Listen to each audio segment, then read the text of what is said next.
I'm going to talk about the myth of the land of Cokaygne. This has got the idea of a land of ease and idleness, where everything's free, where food is free, where no one does any work.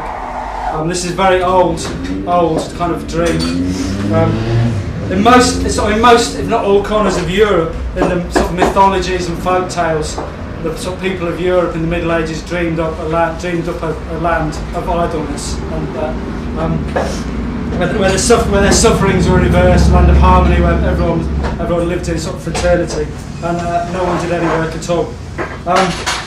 Obviously, the lives of the poor in medieval Europe, and obviously the poor today all over the world, were viciously hard, oppressed by sort of hard work, constant hard work, with like very little sort of let up, terrorised by the hired soldiers of the rich, subject to starvation, at the mercy of disease and the weather, with kind of very little kind of let up really, on the one hand, they were kind of told by the church that they kind of to work hard and kind of keep their heads down, and then there'll be a kind of reward in a better life after death. On the other hand, they could obviously see around them that society, while they were living in poverty, there were people who were living in absolute wealth and they were like living off their back. So it's not really surprising that the tension there kind of produced like kind of ideas and dreams of a land where like all the sufferings that they were subject to didn't exist. Mainly like in all sorts of places this dream crops up, and that they created a place where kind of life was easy, the weather was always fine, all desires came true, and the rich were basically barred.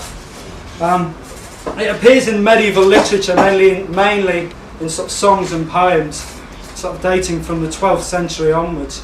And these poems sort of crop up in oral traditions in like France, Germany, England, Italy, and moving further east as well. Sort of later versions crop up in like Russia, Eastern Europe. But many versions of these songs existed. There were sort of versions in kind of different languages, with versions circulating constantly. It was part of an oral tradition where people would actually tell stories around the fire. Like people would kind of take the basic core of the story and innovate, introduce new ideas to it, kind of elaborate on it, almost competing in a way as to kind of who could kind of tell the most fantastic stories and create the most fantastic inventions.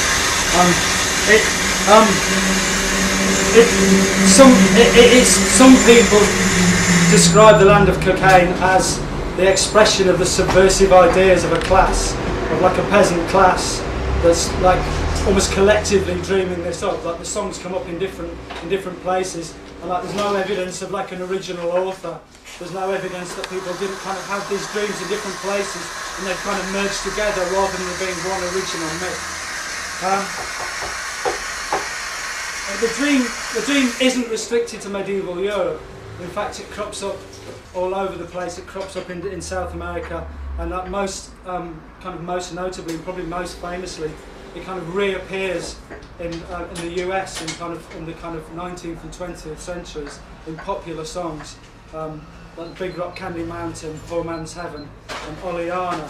And this is it also, I think, the dream appears in kind of medieval heresies, in revolts, in rebellions, in the ideas of utopians and sort of activists throughout the years.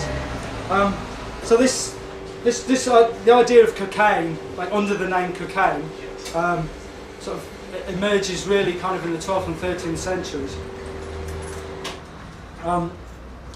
One of the earliest expressions is a French poem that can be dated to the 13th century at the earliest, called La Fablio de Cokaygne. The Fablio is like a little story, a lying tale, as it were, kind of. And I'm gonna just sort of describe like places where it emerged and read some of the lines as examples of the kind of thing that people were dreaming of. So from the Fablio de Cokaygne, they said that in this blessed country, materials out there are very graceful, because they distribute each month willingly and with good grace clothing of all various kinds, as many as there are various garments. Everyone takes at their discretion. One may be colourful, another grey. Yet another miracle there, you have never heard the like. There is a fountain of youth that causes people to become young again. And the following century, it was an English poem, The Land of Cokaygne, which I'm going to quote for in a bit. Around the same time, in Holland there appears that Land of Cokaygne, and there's kind of two surviving texts that describe that. And in the Land of Cokaygne, who sleep longest earn the most. No one works the whole day long, whether old or young or strong. There no one suffers shortages. The fences are made of sausages. The windows and doors, though this seems odd, are made of salmon, sturgeon and cod, where a river flows whose currents deliver wine and beer in torrents. And on the shores of that broad stream, bowls and plates of silver gleam. And these are elements that crop up all the time in the early Cokaygne dreams. Is like that the architecture is edible, that everything's edible around you, that nature produces things in abundance without you having to do any work. And the thing of the Fabio de Cokaygne, that everyone can wear clothes of any colour, no matter how fine you are. In the medieval world, the colour of your clothes denoted who you were. You were only allowed to wear certain kind of clothes if you were from a certain class. And obviously, the poorest people got the poorest quality cloth. In a later Dutch prose text about a land called Land, which is the kind of land of milk and honey, and the entrance there is blocked by a very high and wide mountain of buckwheat porridge, 3 miles thick, which visitors must eat their way through in order to gain entrance. Then, however, they immediately find themselves in the aforementioned Land, whose splendid riches, magnificence and delights make it very well known and even renowned, especially among miscreants and all who have turned their backs on honour and virtue. All the houses there are normally roofed with delicious pancakes and custard tarts. The walls are made of pancakes and bacon, the beams of suckling pigs, the doors and windows of sugar cakes. There's about the same time, Land appears in the kind of 15th and 16th centuries. About the same time, there's a German poem about Schlaraffenland, which is the land of fools. And the normal social order is turned on its head. In Schlaraffenland, he who's worthless and has no will to learn will be the biggest success in this realm, and laziest of all will, when recognised, be crowned king of the land. He who is wasteful, wild and stupid, crude and senseless at every occasion, will be made into a prince. He who bravely battles with a Leberwurst, which is a kind of sausage, will be elevated to a knighthood. He who pays attention to nothing more than eating, drinking and sleeping will be turned into a count. He who is foolish and incompetent will, in this land, be an aristocrat. Although this actually sounds like the status quo. Not sure about that. Which, I'll come back to that later. Schlaraffenland is an interesting sort of example of where the kind of the writer's using it for morality, not just moralise, talking about a dream of a land, but also moralising about the sort of time, the actual time around them. All these fantastic lands share the same characteristics, really, although there's different variations. There's an earthly paradise, but a very practical paradise. It's like, everything's good to eat there, you don't have to do any work. An island of magical abundance, of eternal youth, eternal summer, joy and fellowship and peace, basically. But like with absolutely no morality, laziness is the key. The normal sort of social virtues are turned on their head and inverted. So the oral tradition was a vital part of this. The idea that this was circulating, that it was the product of many minds, is a vital part of seeing Cokaygne as what it was. It's a kind of culmination of people's daily dreams and in kind of resistance to their daily reality. I'm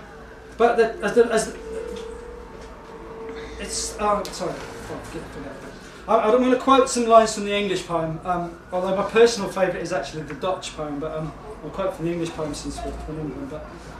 So this is kind of some excerpts from it. Out to sea, far west of Spain, lies the land men call Cokaygne. No land that under heaven is for wealth and goodness comes near this. Sadly, in Cokaygne we drink and eat freely in care and without sweat. The food is choice and clear the wine, at forces and at supper time. I say again, and I do swear, no land is like it anywhere. Under heaven no land like this, of joy and endless bliss. There is many a sweet sight, all is day, there is no night. There is no quarrelling nor strife, there is no death but endless life. There is no lack of food or cloth, there is no man or woman wrath. There are rivers broad and fine, of oil, milk, honey and wine. Water serveth there no thing but for sight and for washing. Many fruits go in that place, for all delight and sweet solace. Ah, those chambers and those halls, all of pasties standing walls, of fish and flesh and all rich meat, the tastiest that men can eat. Wheaten cakes, the shingles all, of church and cloister, bower and hall. The pinnacles are fat puddings, good food for princes and for kings. Every man takes what he will, as of right, to eat his fill. All is common to young and old, to stout and strong, to meat and bold. Yet this wonder add to it, that geese fly roasted on the spit, and as God's witness to that spot, crying out, geese, all hot, all hot. Every goose in garlic dressed, of all food the seemliest, and the larks there are so couth, they fly right down into your mouth, smothered in stew, and thereupon piles of powdered cinnamon. Everyone may drink their fill and needn't sweat to pay the bill. But whoso will come that land unto, full great penance he must do. He must wade for 7 years in the dirt a swine pen bears. 7 years up to the chin, ere he may hope that land to win. Listen, lords, both good and kind, never will you that country find, till you through that ordeal have gone, and that penance has been done. That kind of last bit is crucial because it's saying basically you can't get to Cokaygne unless you like wade through pig shit basically for 7 years. And like to good kind lords, you've got no chance of getting there basically. It's only the poor can get there. So some of the elements that the early Cokaygne poems and songs share. These are the kind of main elements basically. It's a land of peace and happiness and social justice. Mainly everyone's equal, although in some the kind of order is inverted, so the kind of poor are on the top and the rich are on the bottom, and the immoral are on the top and the kind of virtuous are on the bottom. People are fraternal, people look after each other, people kind of care for each other. There's endless feasting and food in abundance. Houses and fences are made of food. Fountains and rivers and lakes are made of wine, milk, beer, coffee and cooking oil in some places. The stones are made of cake. In one of the Dutch ones, donkeys shit green figs. There's also an abundance of spices, which in the Middle Ages were like extremely rare. I mean, only the very rich would have any chance of ever tasting any spices throughout their life. But in Cokaygne, like spices grow everywhere, spice trees, which with many different spices growing.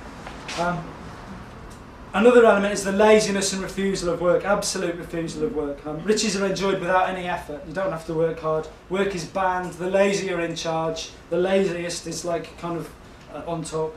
Jewels lie around on the beaches. Trees grow with money as leaves. Also, there's cooperative weather. The sun shines constantly. There seems to be a disagreement about the best time for the weather to always be like. In some it's like the height of summer, in some it's early May, basically. So it's there's an argument going on about when the weather. Actually, these days it's probably in England it's probably early April. But rain also consists of food and drink, like rain and hail. So hailstones are sugared almonds. Like there isn't any harsh weather, or if it is, it's just gentle rain, just enough to keep things growing, etc. There's class feeling. I mean, the absolute sense that basically the rich can't get into Cokaygne, or only the poorest, only by suffering the life of a peasant can you get in. Swimming through shit through shit, or eating the most plain and boring foods is the kind of entrance kind of fee, basically. There's a reversal of morality and hierarchy. Normal sort of social hierarchies are inverted or subverted. All the teachings of religion about morals and behaviour are mocked. The lazy and immoral triumph. There's rewards for heavy drinking, farting, sleeping in, throwing your money away. As I said earlier, the customary markers of social position are abandoned, like fine dress, etc. Another element is animals willing to be eaten. Pigs and cows run around ready cooked. Pigs run around with forks stuck in their backs. Geese fly ready cooked into your mouth. Everything's already dressed in gravy and fine sauces. And they all sort of go around asking to be eaten. So eat me. The trees also produce products. I mean, this kind of clothes grow on trees. There's cheeses. In one example, servants and farmhands grow on trees. They drop when they're ripe to go and do the work for it. There's an open and freely expressed sexuality. Sin doesn't exist, and sexual encounters can be free, basically between people. Marriage is irrelevant. There is a kind of reflection of the times in it, in that they see male sexuality as kind of having more of an existence than women's sexuality. Although in some of the medieval poems, women's sexuality is recognised and kind of celebrated as well, which is quite unusual for the time. But there are kind of elements of kind of sexism and chauvinism in them as well, given the time they were produced. Age is reversible, and in some cases people never die. In most of the Cokaygne dreams, there's a fountain of youth, and when you're old and infirm, you get in the fountain, you come out hale and hearty again. So where did this come from? I mean, there are elements in mythologies, older mythologies, which kind of influence this. So many creation myths and religious texts actually share an idea of a land of peace, like almost an original land where things a golden age in a way. So in Greek mythology, there was the land, I think it's the land of the age of Saturn, is before the gods took power. That there was that everything was free then, everyone was equal, and food was freely available.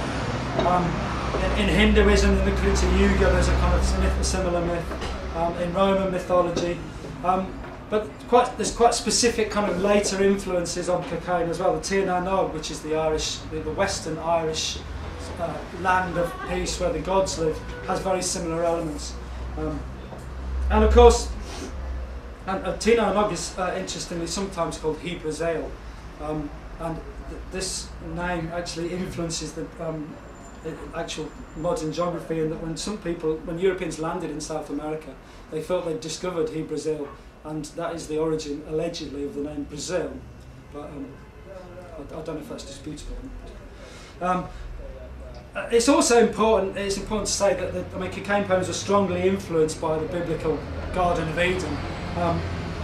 In the English poem, Cokaygne is suggested as an alternative to paradise. In paradise, everything is very dull, and only a couple of prophets have managed to get in, and you only drink water, and basically it's kind of a bit grim. And the writers of the English poem came up with the idea that basically I'd rather go to Cokaygne than heaven, because heaven's dull and Cokayne's like a riot.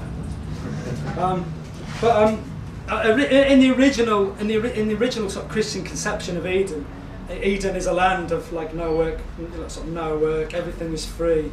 Kind of, there's peace and fraternity and cooperative weather, and this is very influential on the early Cokaygne poems. It's fair to say, like,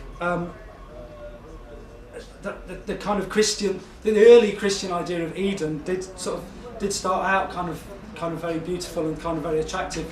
As it went into the Middle Ages, it kind of got meaner and leaner, and a lot of the kind of like positive elements were taken out of it, and the kind of praying and kind of sitting around and not doing very much and only drinking water elements came more to the fore. So this may be part of the idea that kind of helped to give the birth to Cokaygne. As heaven got less attractive, people started thinking, well, fuck that, actually, I don't want to go. Cokaigne's also related. I mean, there's a kind of tradition in European literature of kind of fantastical tales that travels to other lands. The kind of idea of someone returning from their travels and telling tales of lands where people have no arms and their heads are in their bellies, and kind of a lot of these tall tales kind of crop up Irish literature and English and French literature. There's lots of kind of elements which kind of can be also seen in Cokaygne in the voyages of the Brendan and Meldoon, which is two famous Irish travels where these two separate stories, but the saints kind of travel off in their coracle into the west and visit these islands where all these kind of, there's an island of cheese and an island where dragons live and things like that.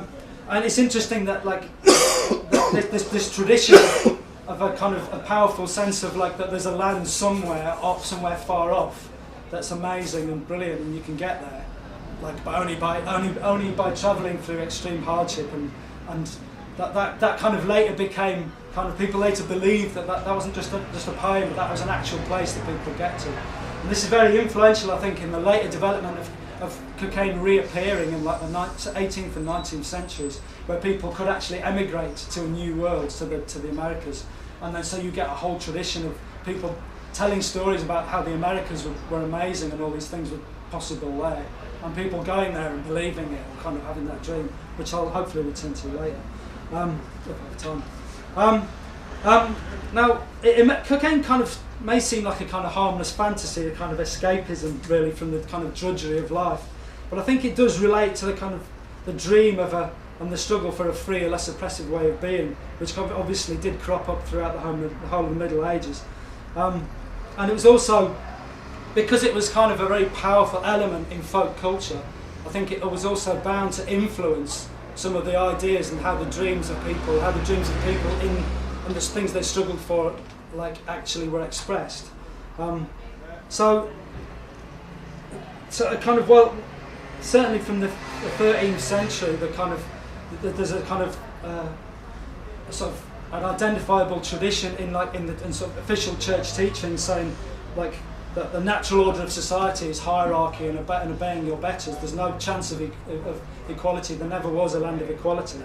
The lower orders, a certain section of the lower orders, always took a different view. The visions expressed basically in John Ball's preaching to the rebellious peasants on Blackheath in 1381.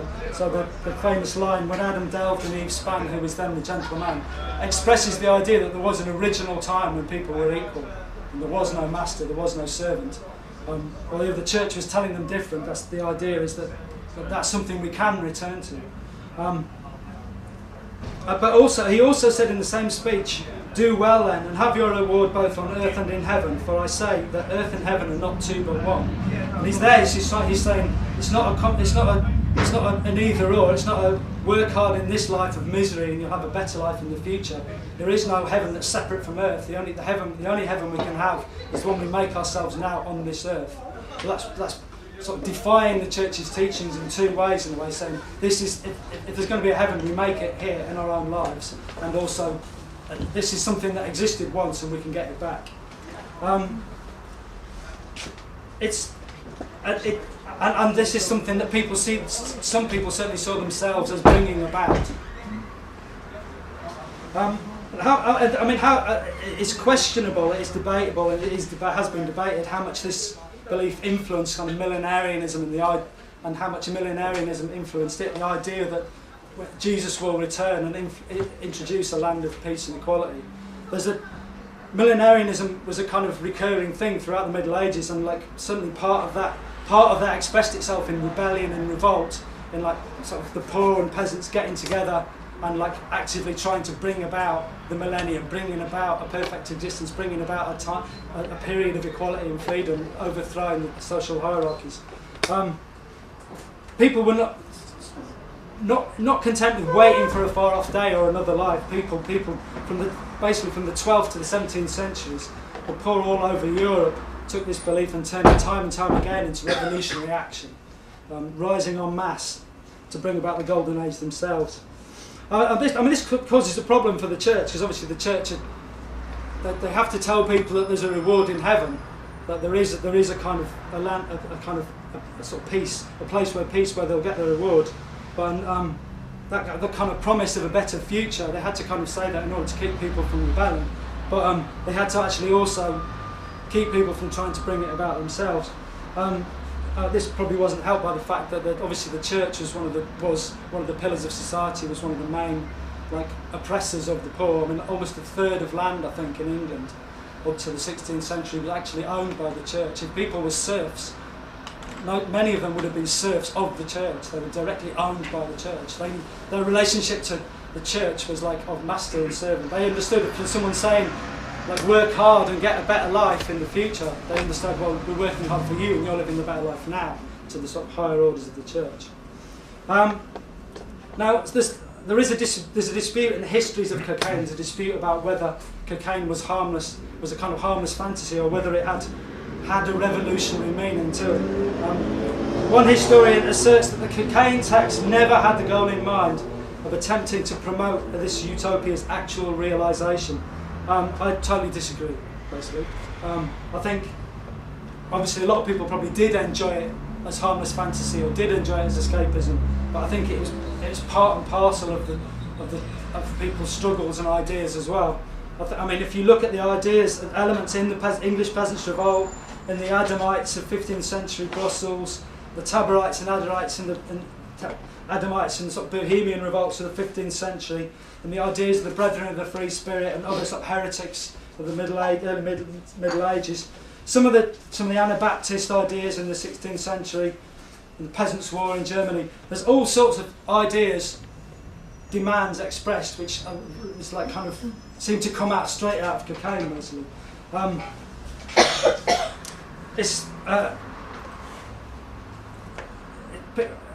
people, much later, I think people were also fighting to create it, and these oral traditions were kind of coming out in people's sort of ideas.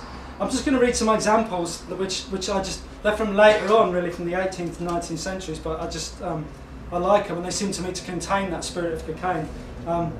In May 1718, James Austin, who was a rich inventor who made a fortune in South London, in Southwark, he baked an immense plum pudding which weighed about 1,000 pounds, measuring 18 foot by 4 foot. And he paraded it through the streets of Southwark, pulled along by 6 donkeys, accompanied by banners and flags, and a band playing a song called "What Lumps of Pudding My Mother Gave to Me." I can't remember who he intended to eat the poem, but it passed very close to a place called the Mint, which was one of the kind of notorious rookeries of the South London poor. It was a haven of robbers and rebels, deserters, malcontents. They were famous for fighting off the press gangs when they came to force people into the navy. And the smell of this 18-foot pudding proved a bit too much of a temptation for the inhabitants of the Mint, and so they kind of stormed the procession, routed the escort, stole the feast, and carried it back into the slums to devour themselves. Which I think that just brought, as soon as I read that, it brought Cokaygne to mind.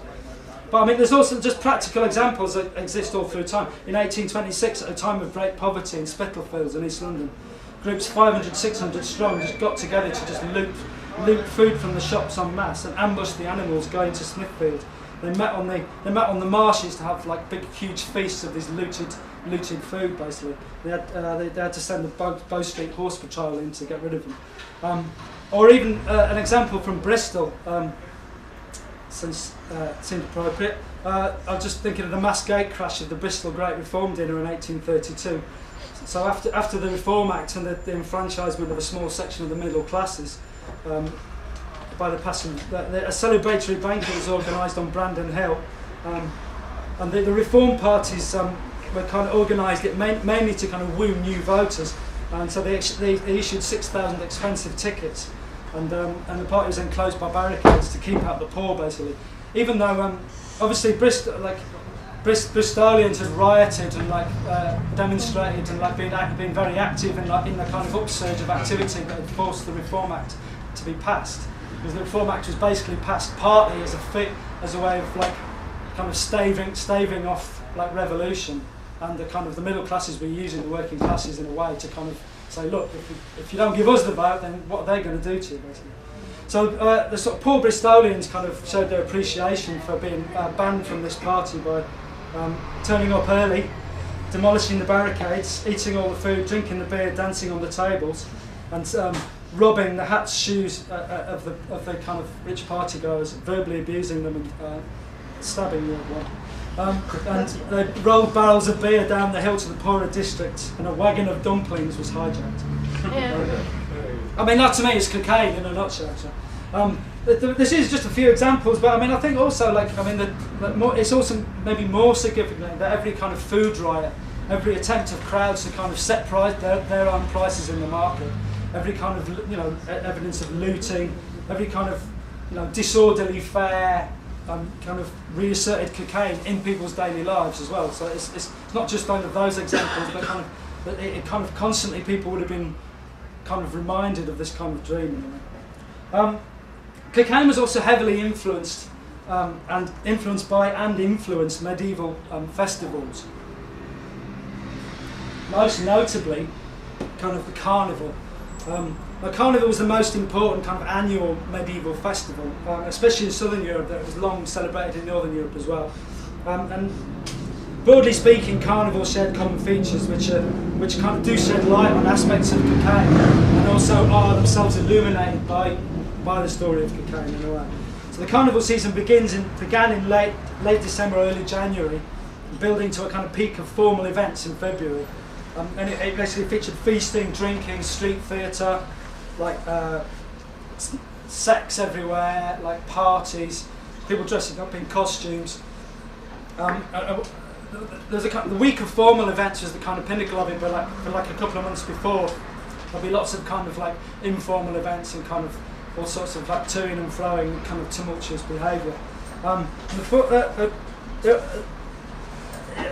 the events most included a procession of floats and people dressing in fantastic costumes and putting on plays. But one of the kind of main elements of Carnival was to dress up as kind of figures of authority and mock them. So dressing up as like priests, the Pope, like the King, like doctors. And there's loads of satirical plays put on which kind of mocked the behaviour of those people, mocked their traditional attributes like greediness of lawyers, or kind of rapaciousness of kind of parish priests and things like that. But the informal behaviour is kind of in some ways is more important. It built to a pitch in the closing week with like heavy drinking, massive overeating, especially of meat. Carnival, obviously carne, meat from Latin, is the origin of the word carnival. But also there's kind of like much eating of pancakes, waffles, kind of like heavy dairy products, things like that. Singing and dancing in the streets, making of music. Carne also means sex, of course. So there's loads of like, sex in the streets, sex everywhere, freely expressed sexuality.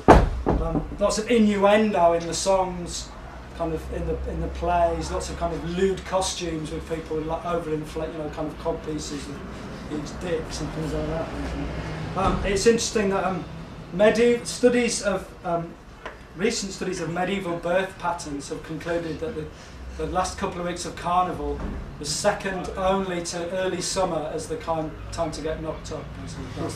There's two spikes in kind of like getting pregnant. It was kind of like late, mid-February and kind of early summer. And so the kind of mock ritual, kind of undermining authority is kind of powerful in Carnival. Peter Burke, who's wrote a classic study of medieval sort of cultural traditions, says that basically cocaine is a vision of life as one long carnival, and carnival is a temporary cocaine. And so the ideas of the one are fueling the kind of activities of the other, the real things, the real festivals that people are putting on.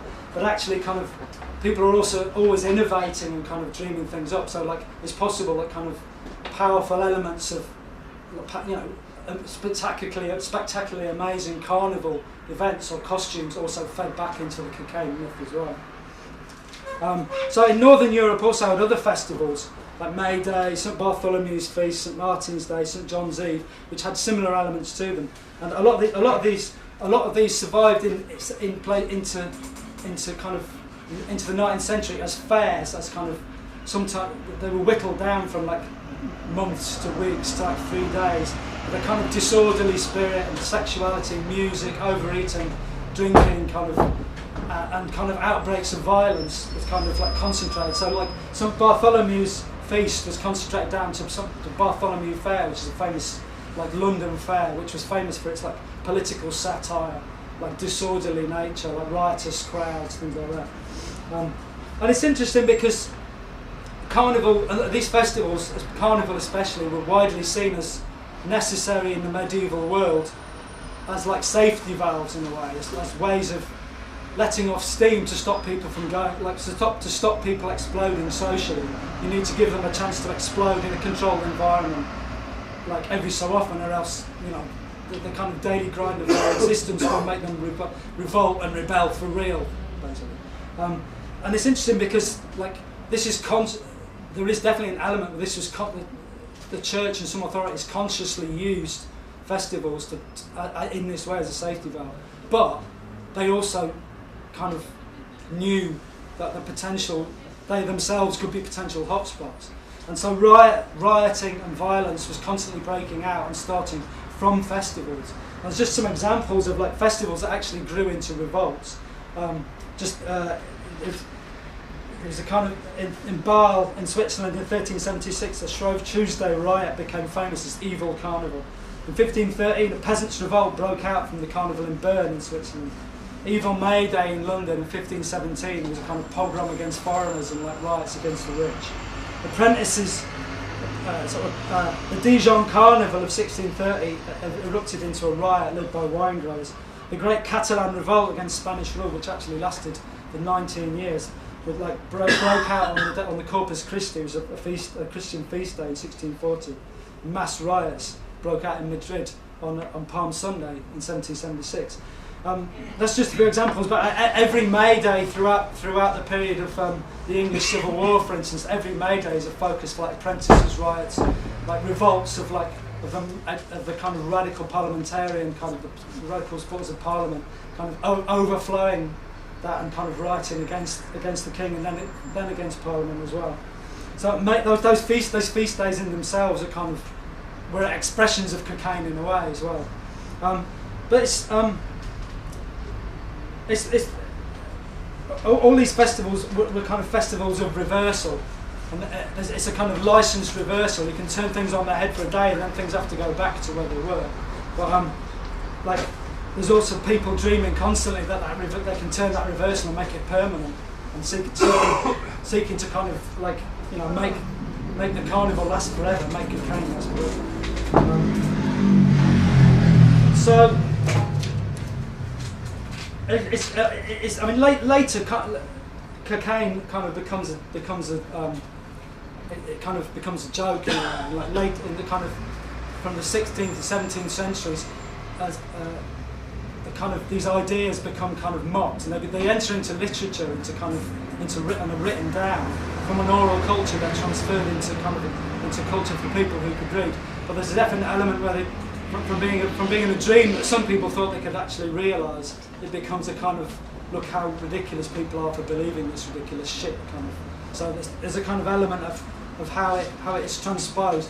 I mean, Herman Ply, who wrote a study of Cokaygne in Holland, actually said this is probably a kind of actually an inevitable consequence, partly of an oral culture which is shared by like all classes in a way, but particularly among the lower classes, being set down into a literate culture where the people who could read were the tiny minority. So actually, it changes from expressing the ideas of a mass of people to the ideas of those who are literate, which obviously has a different view of kind of the inverting of social hierarchy, basically. As I said before, the kind of dream of far-off lands and kind of tales of far-off lands was a very powerful element in Cokaygne. And it's interesting that kind of 600 years after the Land of Cokaygne as a kind of poem was floating around, it reappears in the possibly more famous kind of songs of the American, like sort of late 19th century, early 20th century, which Big Rock Candy Mountain, which many people have heard of. And Cokaygne is kind of in many ways kind of inexorably bound up with migration, with the idea of a land somewhere else. But like when migration, in the 13th century, the idea of migrating to a far-off land was impractical for most people. Like from the 17th century, where people were colonising the Americas, that actually became something that was realisable. And so the idea of Cokaygne starts to grow again with this, and it reappears in all sorts of tales in the Americas. There's a early on in the sort of history of the United States, there's a kind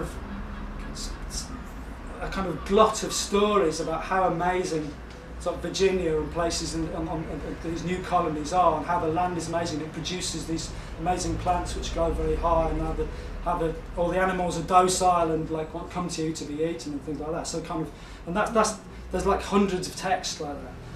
There's one interesting example which has an interesting resonance. There was a book called The New English Canaan, which was published in 1637. And the author was one Thomas Morton, and he elevated the New World to this Cokaygne-like stature. He said, "I do not think that in all the known world it could be paralleled, for so many goodly groves of trees, dainty, fine, round rising hillocks, delicate, fair, large plains, sweet crystal fountains and clear running streams, that twine in fine meanders through the meads, making so sweet a murmuring noise to hear, as would ever lull the senses with delight to sleep, which made the land seem like paradise, for in mine eye 'twas nature's masterpiece." And he sort of waxes lyrical about the fowls in abundance, fish in multitudes. And I discovered besides millions of turtle doves on the green boughs, which sat pecking of the full, ripe, pleasant grapes. It's significant because Thomas Morton had actually tried to establish a real utopian community 10 years before in the wilderness of New England in 1627 at a place called Merry Mount, where in a short-lived experiment where settlers, runaway slaves and servants and Native Americans actually lived together communally, brewing what was described as excellent beer, describing dancing around an 80-foot maypole, and generally living it up on the fat of the land without doing very much work. But his a kind of attempt to introduce cocaine to the New World, obviously, kind of was denounced by the other Puritan pilgrims who feared and hated everything wild and free. They rightly saw a commune in what the governor called all the scum of the country engaged in dancing and frisking together, like so many fairies, or furies rather, and worse practice. God knows what worse practice. They saw this as an open threat to their own elitist, racist, hierarchical version of America's future, basically, and they jailed Thomas Morton, deported him back to England, dispersed his commune, burned the buildings and the maypole. It's true that it's like a merry mountain in a way. The New World is in a crossroads as cocaine, the kind of dream of this New World as a kind of land that could be free and equal, could be shared by all, and then there's a kind of tight, hierarchical, racist, like colonising element as well, and that kind of, in a way, Morton, Hal Rammel, who wrote a book about the cocaine dream in America, said that Thomas Morton's spirit has haunted the American dream ever since. But actually, through sort of song, through communes, through revolt, the kind of the dance of Merry Mount continues. So this kind of element entered US culture, and it reappears. It reappears particularly in the 19th century. I'm conscious of that I'm running out of time, but there's a number of songs which express this. The most famous is the Big Rock Candy Mountain, which was written by a man called Mac McClintock, who later was an IWW activist, and he played in the IWW street bands. And then also in other tales, there's a kind of black cocaine, like called Diddy Why Diddy, which kind of grew up, which was told about in Florida, and all sorts of elements that kind of spring up.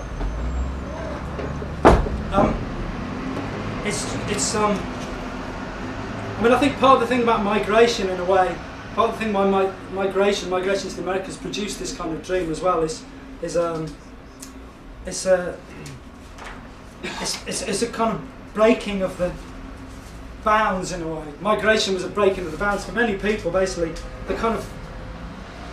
if there's a blind leap, a kind of wrench that emigration. If you're emigrating in the 19th century, you're emigrating. You're leaving the place where your ancestors probably lived for 1,000 years, and you're kind of leaping into the dark. You have no idea what's going to happen. There's all sorts of possibilities. Like it's a jump. It's a kind of fantastical possibilities are bound to spring to mind. It's kind of partly this. It's a defence against fear. You're kind of thinking it's not going to go wrong. Look, all these amazing things could happen. But also, it's like a crack of a dam in a way that you're breaking so much with the past that you've had, that you've always known, that it's almost like you kind of you've overthrown certainties that have been around for centuries, and the kind of sea of wild imaginings has flown into the gap, really. Apart from the millions who emigrate because they have little choice, migration it opens up a chance for people to escape the ties that bind them: poverty, claustrophobic social control and restriction, religious oppression, kind of like the kind of grimness of 19th century factory life. The Big Rock Candy Mountain kind of was an expression of these. Foolishly, I decided to try and play it. You'll have to excuse me because I've been out of practice for quite a while, but and I forgot. I might forget the words. But,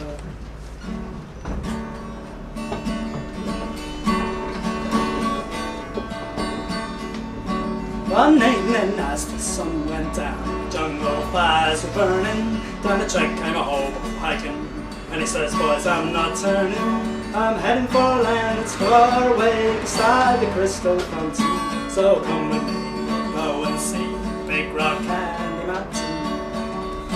In the Big Rock Candy Mountain, there's a land that's fair and bright, where the handouts grow on bushes, and you sleep out every night.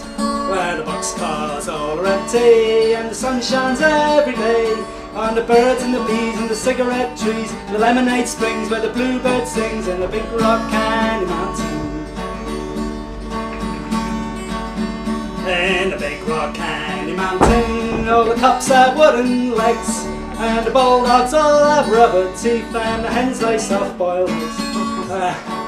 The farmer's trees are full of fruit, and barns are full of hay. Well, I'm bound to go where there ain't no snow, where the rain don't fall and the wind don't blow, in the big rock candy mountain.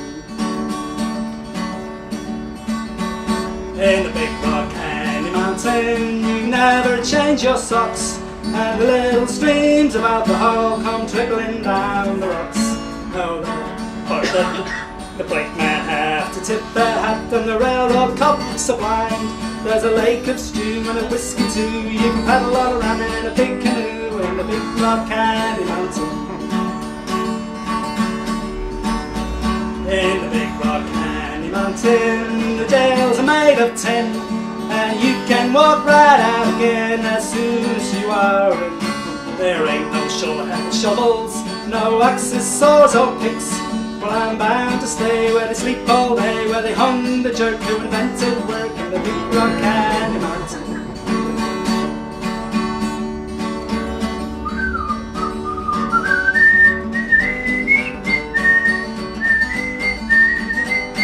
I'll see you all this coming fall in the big rock candy mountain.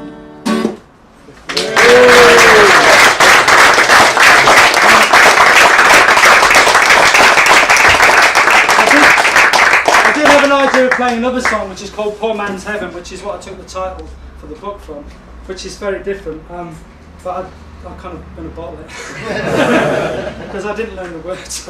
But Poor Man's Heaven is interesting because it kind of it envisages a paradise, but it's the first one out of all of them where it talks about the thing being made, actually in process of being made, and it's us, we, the heroes are we are the people who are going to make it. It's the first. It dates from the 1930s, so it's from the first time when there's a kind of consciousness that, in a way, that kind of we can. Do you know what I mean? We can do this kind of now. So almost.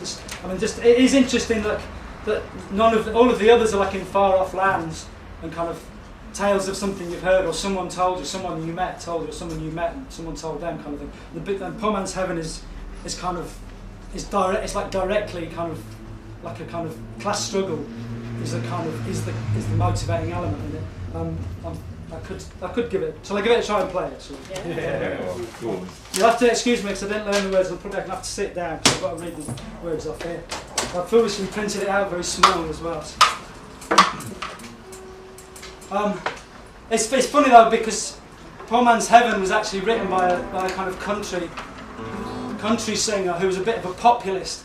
And it was written in the early 1930s, I think, just after the Wall Street crash. So it's kind of the elements are very much kind of against bankers and kind of people who caused the crash and those kind of people. It could be sort of revived with a couple of tweaks. It could be like revived as a kind of like, you know, modern. It would probably get to number one with that kind of. It's got that sense of like, you know, now there's a kind of classless unity against bankers with that, you know. Carlson Robeson, who wrote it, like very much was good at capturing the mood of the time. During the Second World War, he captured the mood of the time with such charming racist ditties as "We're going to have to slap that dirty little Jack." So it's kind of fun. It was a bit of a kind of populist for hire in a way.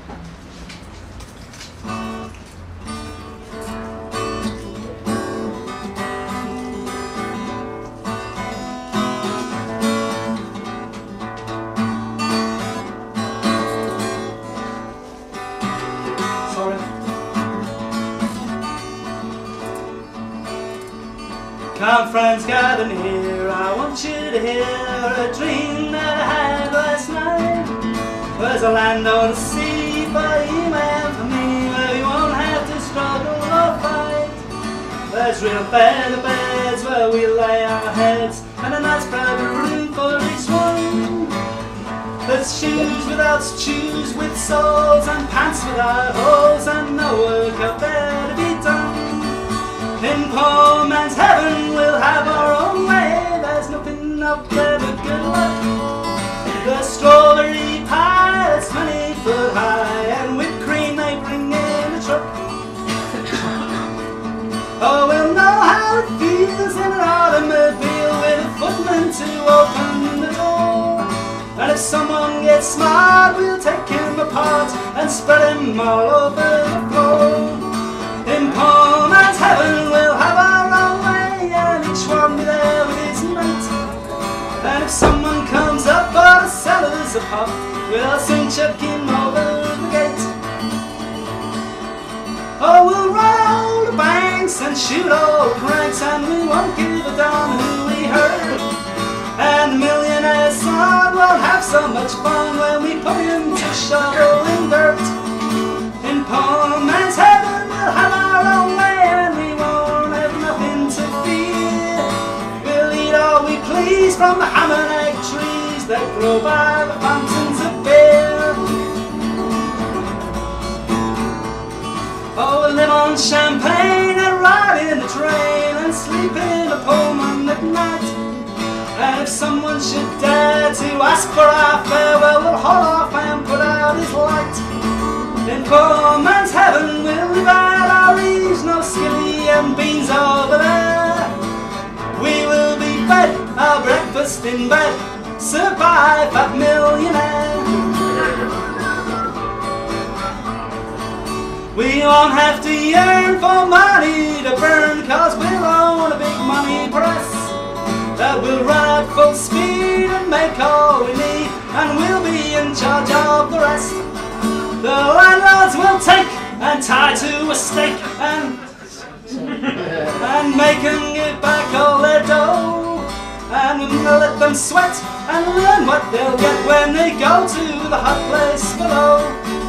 In poor man's heaven we'll own our own home, and we won't have to work like a slave, and we will be proud to sing out loud the land of the free and the brave. That's it. The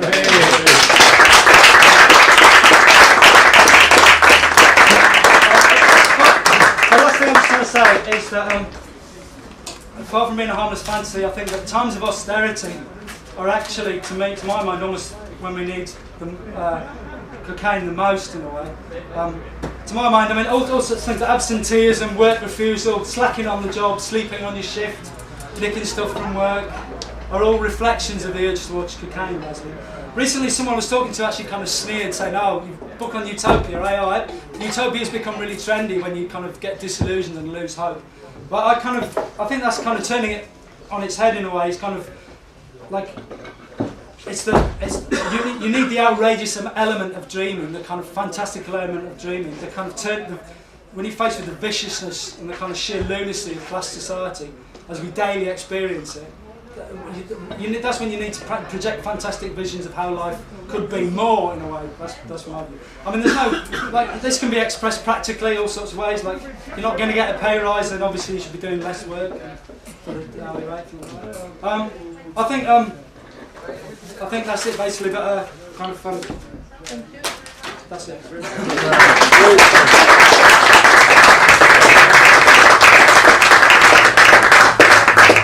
If anyone is interested in buying my book, it's £7 and it's very badly printed because I didn't myself. But are we willing to deal with any questions? Or? If you've got any, is there time? So Roger's not here yet, I don't think. So oh, is he? Oh right, okay, in the building, right. Well, has anyone got any burning questions? I was just interested in.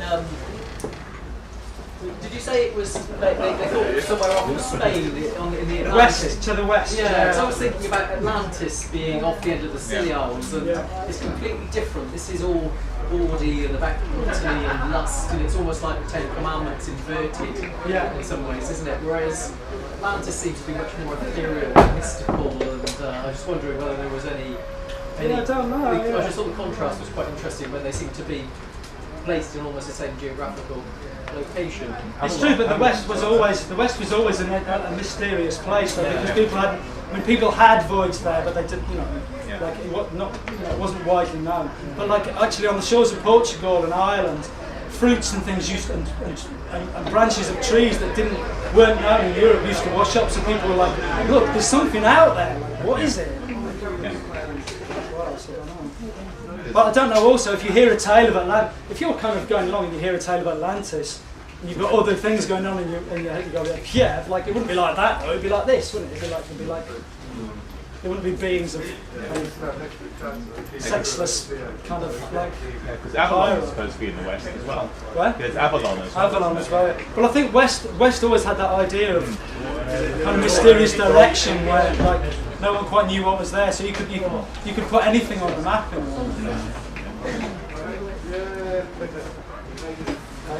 Thank you very much. Now go out and make it.